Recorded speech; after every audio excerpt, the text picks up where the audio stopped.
আসসালামু আলাইকুম। চলে আসলাম আমাদের নতুন আরেকটি জমিতে। এই জমির ভিডিও আপনাদের কিছুদিন আগে দেওয়া হয়েছে যে অতিরিক্ত বৃষ্টির কারণে আমাদের যে মূলা শাক, লাল শাক এগুলো নষ্ট হয়ে যেতে লাগছিল। তারপরে পানিটা বের করে দিয়েছিলাম, এটা আপনাদের দেখিয়েছিলাম। এখন সেই জমিতে আর কি মূলা শাক আলহামদুলিল্লাহ এখন অনেকটাই পরিবর্তন দেখা যায় যে আর 4 দিন বা 5 দিনের ভিতরে বিক্রি করা যাবে। লাল শাকটাও আলহামদুলিল্লাহ অনেকটাই ভালো আছে, কারণ এর ভিতরে আমরা একদিন ওষুধ ইউজ করছিলাম, আপনার যে ছত্রাকনাশক, এটা কার্বনডাইজিম গ্রুপের। এই ওষুধটা ইউজ করার কারণে এখন আমাদের সবজিটা আলহামদুলিল্লাহ কিছুটা নিয়ন্ত্রণে আছে। কারণ অতিরিক্ত বৃষ্টির কারণে নিয়ন্ত্রণ থাকাটা আর কি মুশকিল। যদি আমাদের এখানে এখন রোদ হয়, 3 থেকে 4 দিন রোদ থাকে, তাহলে সেক্ষেত্রে কি হবে, আমাদের শাক অনেক ভালো হবে, শাকের রেজাল্ট অনেক ভালো আসবে। কারণ শাক সুন্দর থাকবে, শাক কালো কালো টাইপের থাকবে, কারণ জমিতে অনেক পানি থাকে।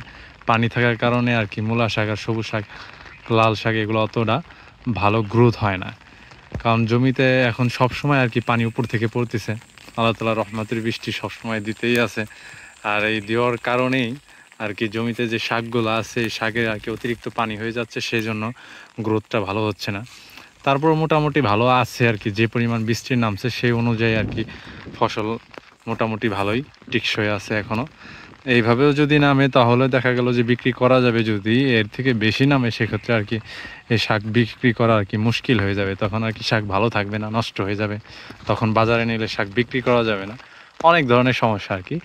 যদি সবজি ভালো থাকে, ওর চেহারা সুন্দর থাকে, মানে সব দিকে যদি রেজাল্ট ফার্স্ট ক্লাস থাকে, তাহলে সেই সবজিগুলো বিক্রি করে অনেক শান্তি পাওয়া যায়, টাকার অ্যামাউন্টটাও বেশি পাওয়া যায়। আর যদি সবজি নষ্ট হয়ে যায়, পচে যায়, সেক্ষেত্রে আর কি বিক্রি করা অনেক কষ্ট হয়ে যায়। বিক্রি করাই কষ্ট আর কি, উঠানোও কষ্ট, এই শাকগুলো প্রসেসিং করে বাজারে নেওয়াও কষ্ট, সব দিকেই কষ্ট আর কি। যাক, এখন তো আপনাদের দেখা দিলাম যে মোটামুটি ভালো আছে। পরবর্তীতে আবার আরেকটা ভিডিও আপনাদের দেখিয়ে দেবো, যখন উঠাবো তখন জানিয়ে দেবো যে আমরা কবে লাল শাক উঠাবো, সবুজ শাক, মূলা শাক এগুলো উঠাবো। আর কী পরিমাণ এখানে সেল করি সেটা তো ইনশাল্লাহ সবার লাস্টে জানিয়ে দেবো। তাহলে ভালো থাকবেন সবাই। আসসালামু আলাইকুম।